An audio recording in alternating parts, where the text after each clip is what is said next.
सशक्त समवाय सुदृढ़ समाज और समृद्ध जीवन वार्ता नहीं बुधवार पूर्वाह्न संस्कृति भवन में आयोजित होता अंतर्जातीय समवाय वर्ष पुरी जिला कोऑपरेटिव सोसाइटी रेजिस्टर सुनीतापति अध्यक्षतार यह कार्यक्रम अनुष्ठित होता।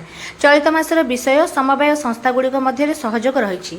अपरपक्षे मत्स्य समवाय समिति, दुग्ध समवाय समिति और कृषि समवाय समिति संपर्क में आलोचना करा जायतिला। श्रीमती पति समस्त स्वागत करने सह समवायर भूमिका विषय में विस्तृत भाव आलोचना करथिले। समवाय माध्यम समाज को सुदृढ़ और आर्थिक समृद्ध करिबारे गुरुत्वपूर्ण भूमिका ग्रहण करिछि। वर्तमान समवाय एक जन आंदोलन में परिणत होई आर्थिक अभिवृद्धि सहायक सह परिवार मुहरे हस फुटाइछि बोली से कहिथिले। समवाय एक आंदोलन और विविध सहयोग समिति माध्यम एक रुद्धिमंत करा जायछि। वर्तमान अनेक सुजोग सरकार माध्यम उपलब्ध होइछि। एहार सुविधा नेबाकु मुख्य अतिथि भाव जोगदे सूचना और लोक संपर्क उपनिर्देशक संतोष कुमार सेठी आह्वान देवा सह अनुरोध करथिले। पुरी दुग्ध समवाय यूनियन सभापति दिलीप कुमार दास गोपालन और दुग्ध समवाय समिति माध्यम आगू नेबाकु थिबा व्यवस्था, सरकारी सुविधा, सब्सिडी इत्यादि संपर्क में विशद आलोचना करथिले।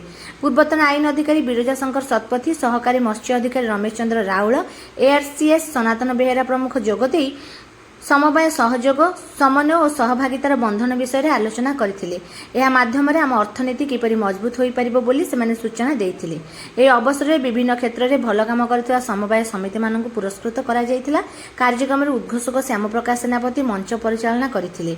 एथिरे जिल्लार विभिन्न समवाय समितिर कार्यकर्ता माने योगदान करथिले।